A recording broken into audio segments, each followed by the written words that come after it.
বালুরঘাট পৌর এলাকার খিদিরপুর শ্মশানে ইলেকট্রিক চুল্লি গঠনগত ত্রুটি সারিয়ে তোলার জন্য 2023 সালের সেপ্টেম্বর মাস থেকে কাজ শুরু হয়েছিল।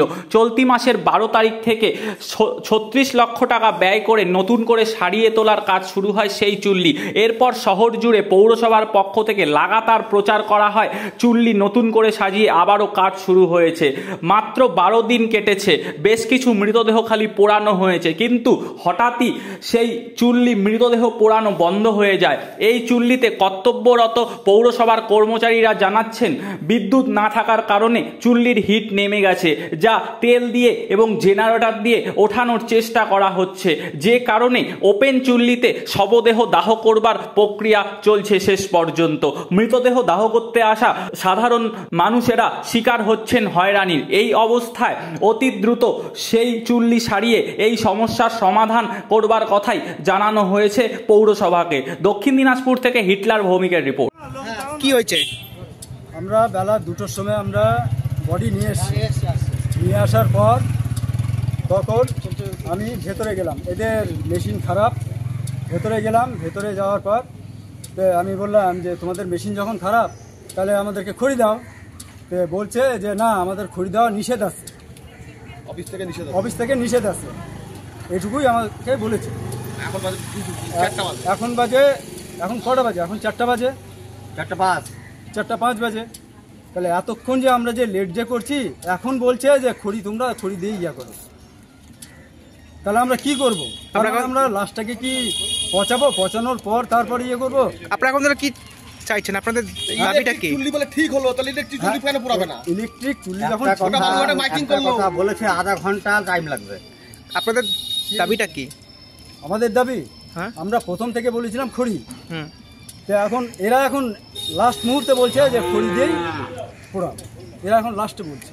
এটার মধ্যে লাইন ছিল না, সকাল কিছুক্ষণ আগে প্রায় 50 জায়গাতে লাইন ছিল না। লাইনের জন্য ইটটা নেমে গেছে। ইটটা নেমে যাওয়ার জন্য, যার জন্য এইটার কিছু সময় লাগে, যার জন্যই বলা হলো যে খড়ি দিয়ে পোড়ান গয়টাকে। আমরা চেষ্টা করলাম গয়টাকে তোলার জন্য, ইটটা তোলার জন্য। যেহেতু আমার সময় লেগে যাবে, অনেকটাই নেমে গেছে, অনেক ঠিক গেছে দিকটা। লাইন না হয়ে লাইনটা প্রায় অনেকক্ষণ, ঘন্টা দেড় ধরে লাইনটা নাই।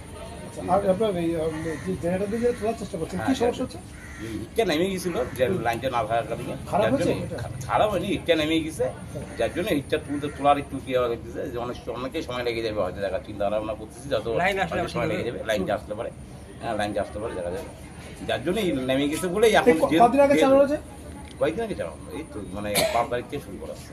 আমি এই বিষয়ে এইমাত্র খবর পেলাম যে আজকে এরকম একটা ঘটনা ঘটেছে। গতকাল আমাদের যেগুলো ইলেকট্রিক ফিডার আছে, তো খিদিরপুর শ্মশান এলাকাতে আজকে লাইট বন্ধ ছিল, হয়তো ইলেকট্রিসিটির কাজ চলছে। তো যেহেতু লাইটটা বন্ধ ছিল, এবার আমাদের একটা পাওয়ার জেনারেট করতে গেলে আগে থেকে পাওয়ারটা দিতে হয়।